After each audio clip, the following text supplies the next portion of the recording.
Host Kalen Hurley, the Vegas Golden Knight podcast, all the glitters. Let's start the show. All right, guys. So, day late, dollar short,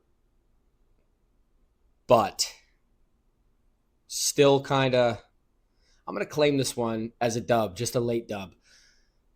Florida wins, gets the series to 2-1. Florida wins tonight 6-1. Edmonton fell for the bait. Last episode, I said what they were doing in the first period of game 2 was a time release bomb. Head back to Florida. Let's see if they could keep disciplined. I didn't think they could, and they couldn't. Evander Kane doing his best to cost the Oilers the game in the beginning, and then you come in and obviously in the third period, tensions get risen, and there's, 5 different fights going on at once. That's the game. They'll nag you, and eventually you snap. And unfortunately, there's a bit of revisionist history when it comes to Vegas and Edmonton. Look, and I've made mention to it before, no one is going to defend Alex Pietrangelo's / Leon Draisaitl. But because Kane ran around and Nurse ran around at that point and in that series, because of everything that happened prior, they were targeting Mark Stone's back. And listen, they didn't piss them off. And eventually, earlier that game before Alex snapped, Kane cross-checked him in the face right before second intermission. And by the end of it, it's like, you know what? Fine. It's worthless then, a little less worthless now. But at the time, it's worthless to seek retribution on Kane. Yeah, he's going to be in your top 2 lines and he's an effective player, but okay, it's worthless to seek retribution on Darnell Nurse. To be honest, I want him on the ice as much as possible. Sorry, he's not worth that $9.5 million contract. Hasn't been. He's a fine defenseman, but he's not going to make or break your game, your series, any of it. Alex Pietrangelo went and he sucked retribution on somebody that it would have mattered. And later on, Gary Lawless wrote a book, and in interviewing Alex, he said, if I wanted to break his arm, I could. Again, I'm not defending it. I'm just saying, yes, it's a bit of a psychotic reaction, and he did what he did, and he got suspended for it. But it's because of the way Edmonton tries to play the tough guy. The problem is it's not in their DNA. They are a high-skilled team. They're going to outscore their problems, and that's that. That's always how they've been. They don't really value goaltending, although last year in big stretches now this year, Stuart Skinner has been much better than he is in the regular season. He'll still, in the regular season, it's the tale of 2 goalies. You're either going to get a Vezina caliber goalie who stands on his head and makes, 99% of the stops, or you're going to get an AHL, potentially ECHL style goalie, and you're not going to get a save to save your life, and you're going to end up pulling him after the first 2 shots on goal. Shout out Pete DeBoer. Oops, had to bring it up. Anyway,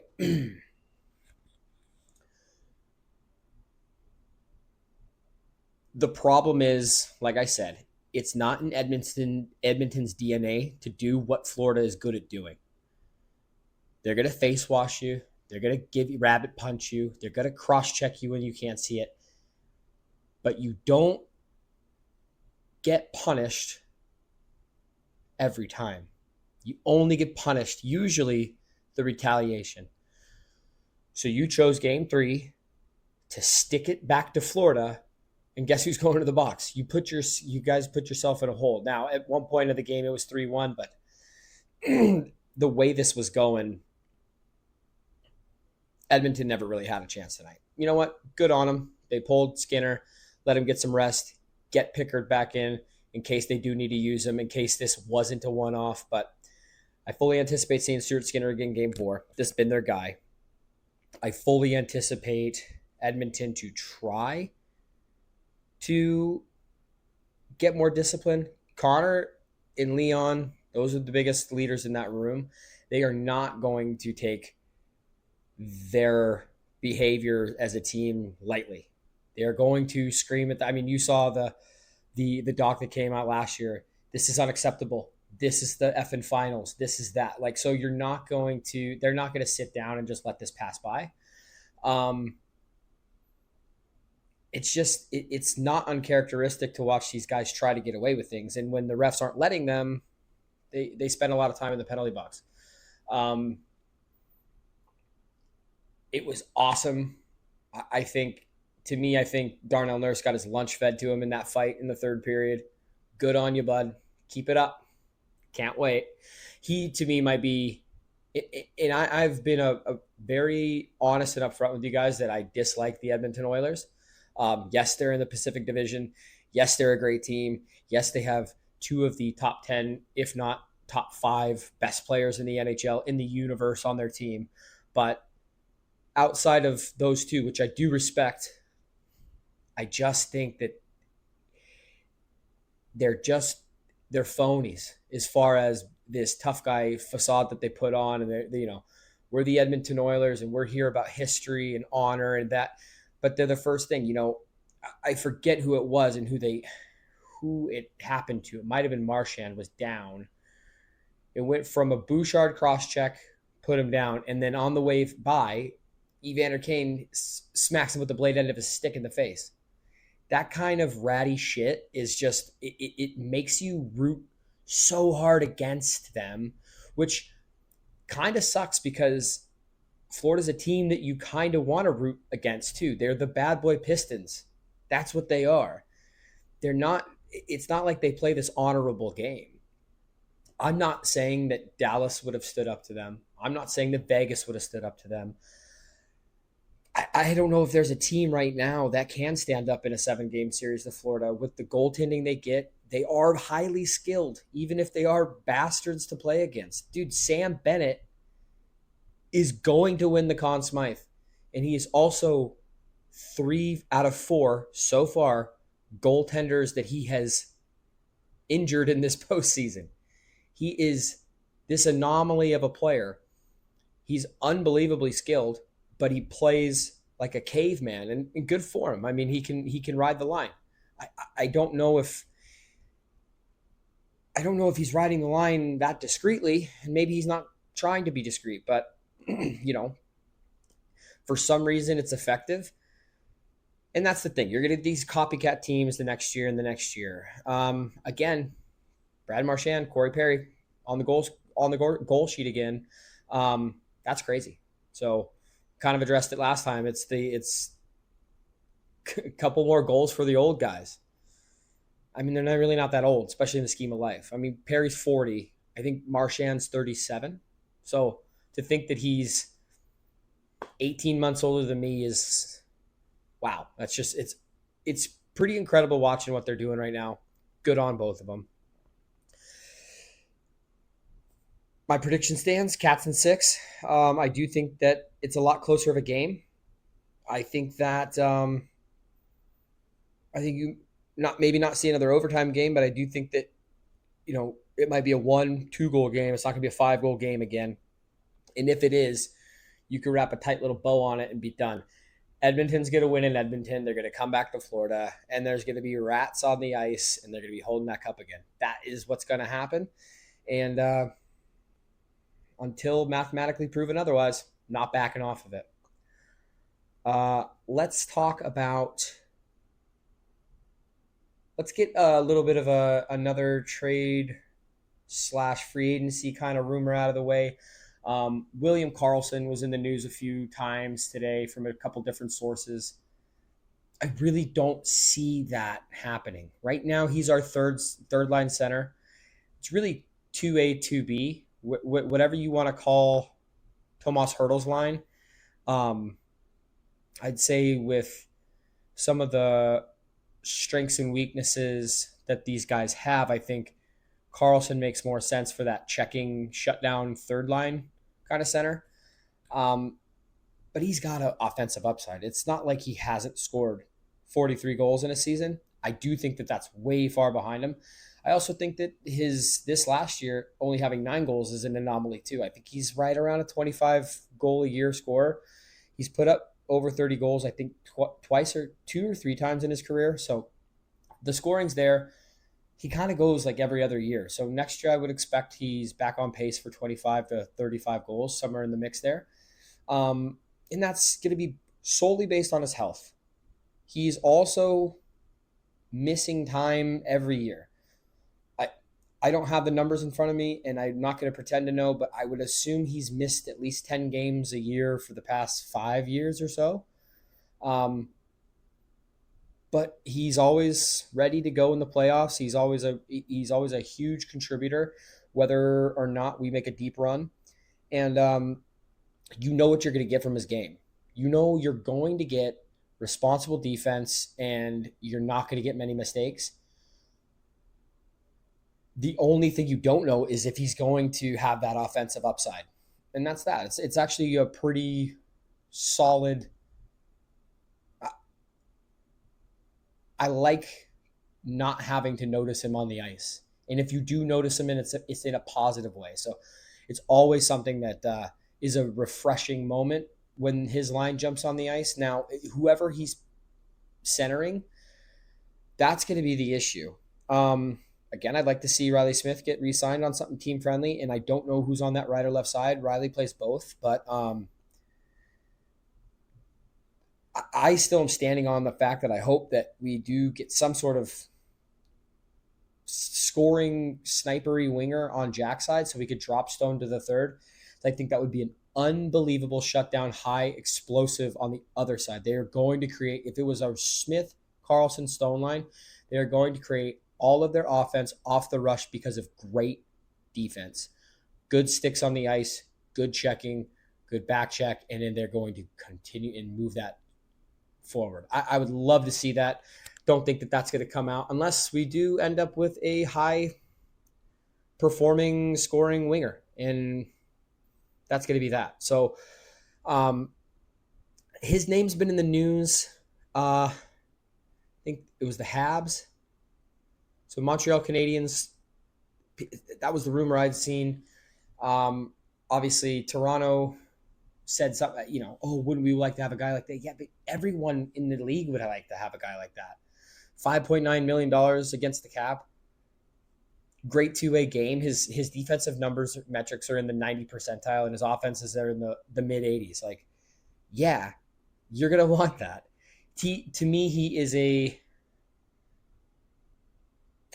a slightly higher ceiling offensively, but very similar player to Philip Deneau. I think Deneau takes better faceoffs and has a higher win percentage, but other than that, such a good shutdown centerman. And he's got vision. He will completely out of nowhere shock you with some of the skills that he has. Really good. It's almost like he has a second skate with both, or a second stick with his skates. He's so good playing the puck with his feet. So yeah, it would bum me out to get rid of Karlsson.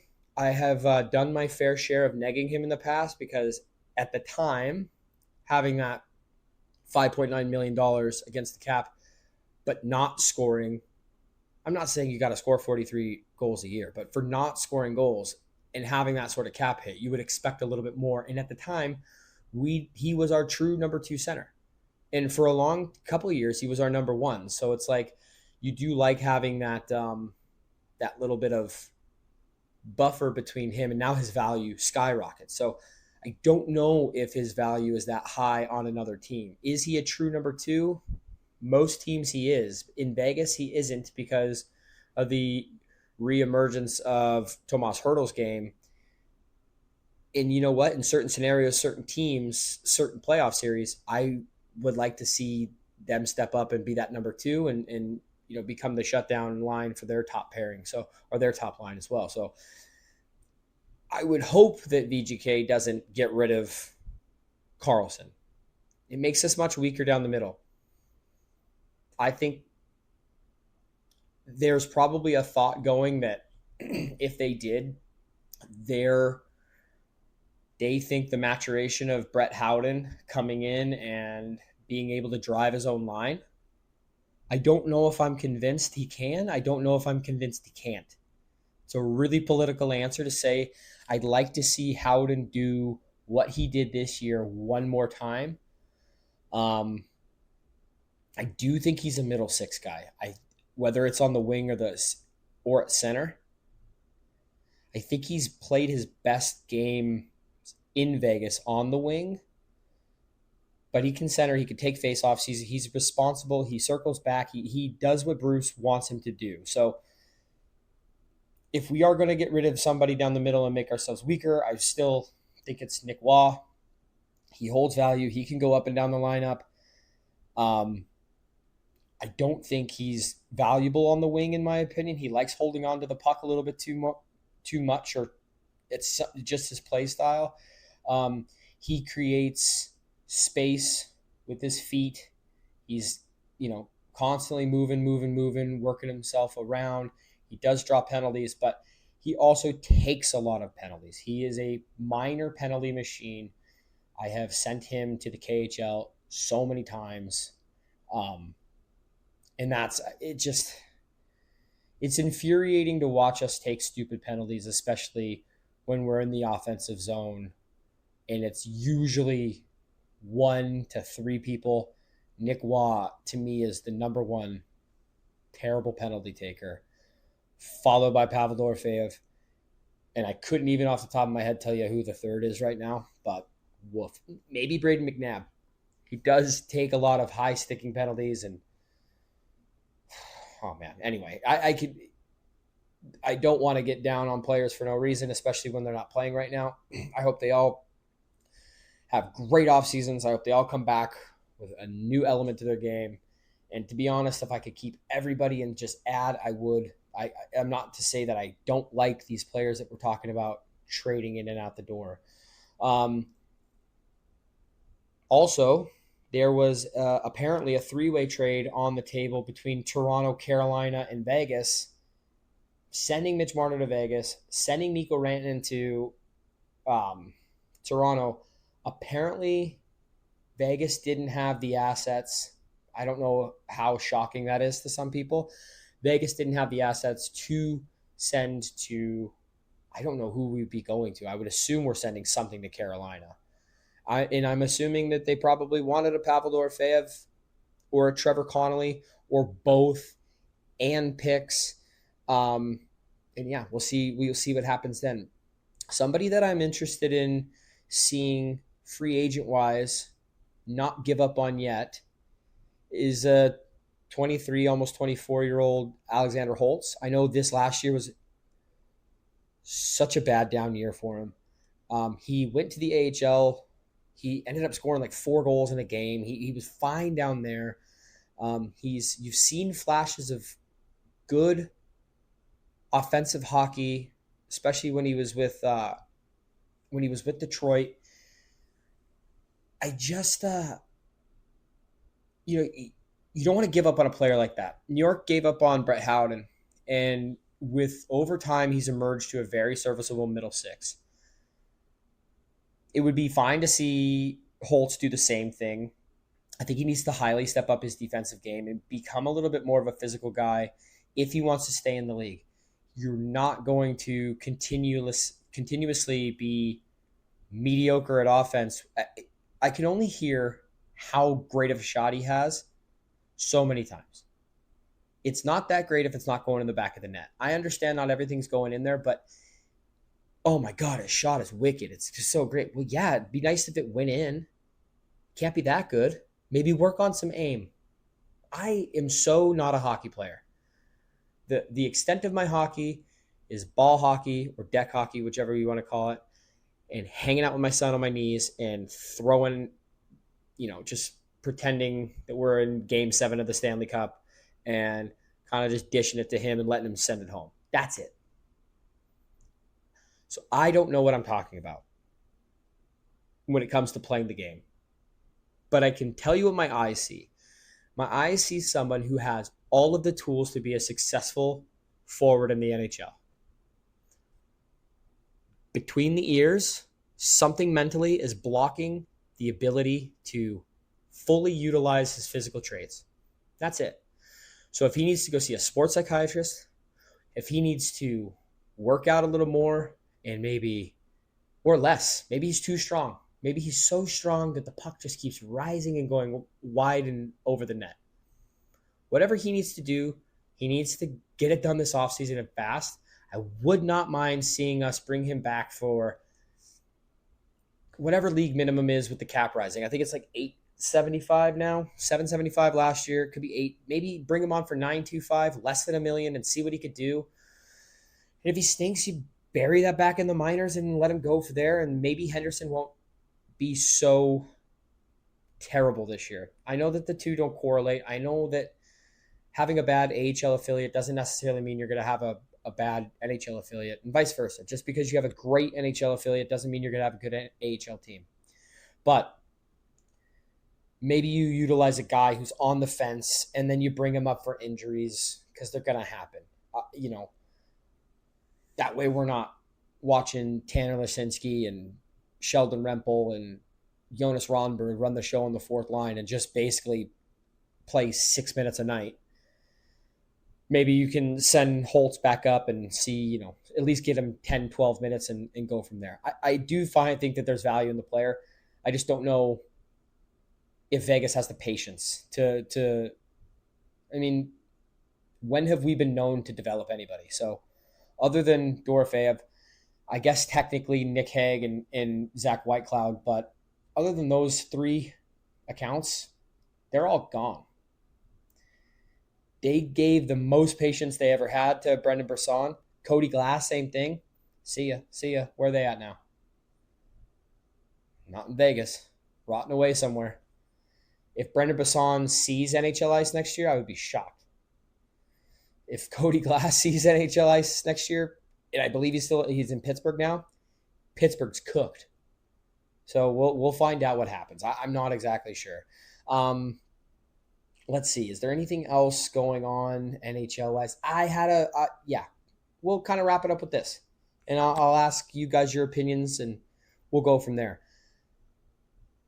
I had a conversation with a buddy just after the game talking about what everyone likes to talk to Vegas fans about is LTIR. We're going, he sent me an article talking about the new CBA and the addressing the LTIR concerns and abuse. And like I mentioned last podcast, the NHL sends their own medical staff and representatives to basically prove that you're not abusing the LTIR rules. And so he can't, it's hard with a salary cap system like this, especially with the hard cap. So my first proposal was, well, just let the playoffs operate like the offseason and you could be 10% above the cap. Well, okay. So you could operate $9.3 million over the cap. That's not terrible, but people are still going to be like a $9.3 million player is still a first, second line player. It's most likely a first line player, but you could have people who've been overpaid in the past. Darnell Nurse. Anyway. And then I said, okay, well, 5%, which is just 4.65.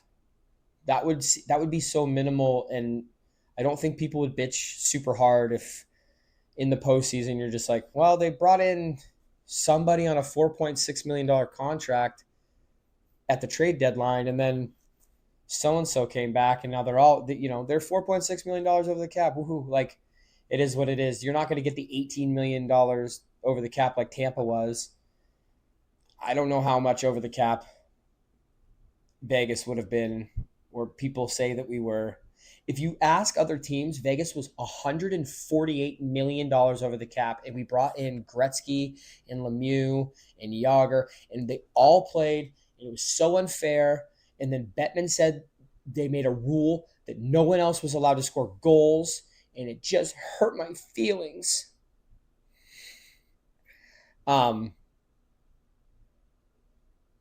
I think operating 5% over the cap is It would appease the people who hate the most, and it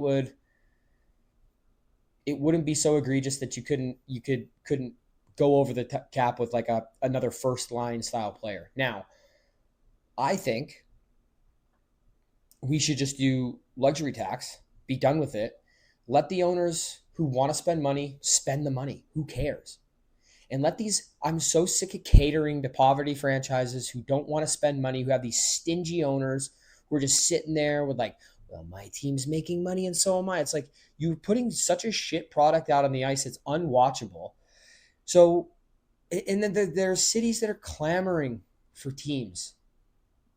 I don't know how many times Bettman's going to look over Quebec, just laugh at him. It's crazy. We're going to put another franchise in Atlanta, and then Quebec's just sitting there like, please, can we just have the Nordiques back? We'll call it something else. Just whatever you want, Gary. We'll call it the Quebec Bettmans. That not a bad ring. Kansas City, great team. That would have a great following. Look at how well the Chiefs are doing. You're going to get carryover from that.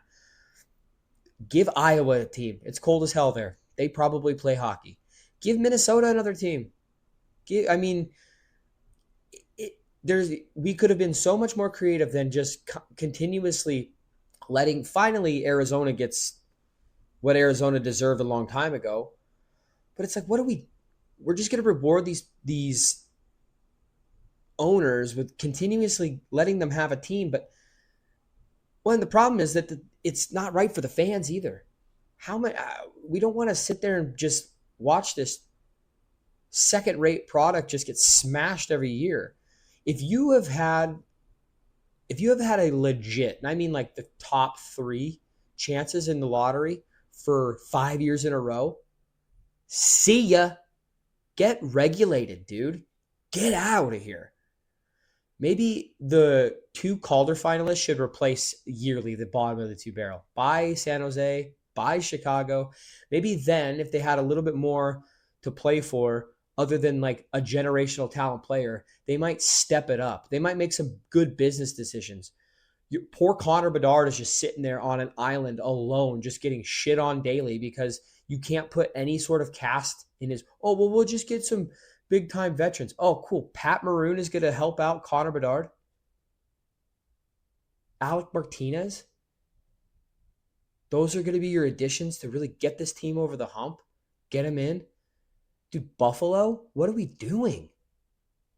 You stink. You've stunk for 13 plus years. You were so bad and naive, you ran a guy out for wanting to make a choice about his own body in surgery, and then shit on him and boo him every chance you get for touching the puck. I would want to leave Buffalo too. The cold has rotted your brains so much you can't even think straight. It's insane. I'm so sick of being so cordial to these fans who are psychotic and can't put together a functional sentence, let alone read a book. It's ridiculous. And we just got to, they've been in the league for 20, 30 years.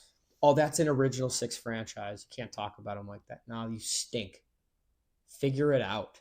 Have some pride.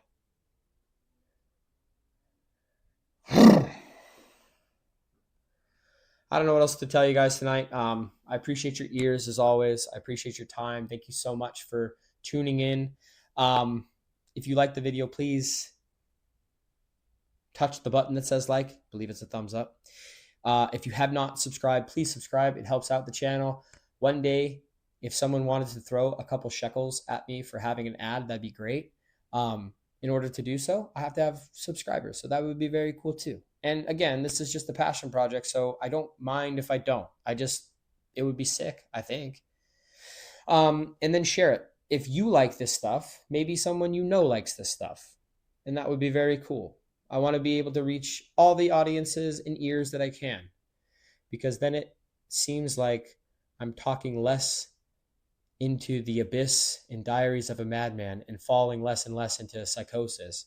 And more into like helping grow the game. I love this game. And this game was introduced to me, I was already 21. I mean, I saw some cool minor league stuff when I was younger, but like when I really started watching, I was an adult, and I think that I would really have more of an understanding and more of a passion for it if I had grown up with it like I grew up with, the NFL. So I want to bring that same sort of love and passion to the game to people who maybe new, or my sons, or to people who are like, the NHL looks fun, but I don't know anything and people are mean and don't want to talk to me. I'm talking to you guys. So if you know anybody like that, send them my videos. Maybe they'll like them.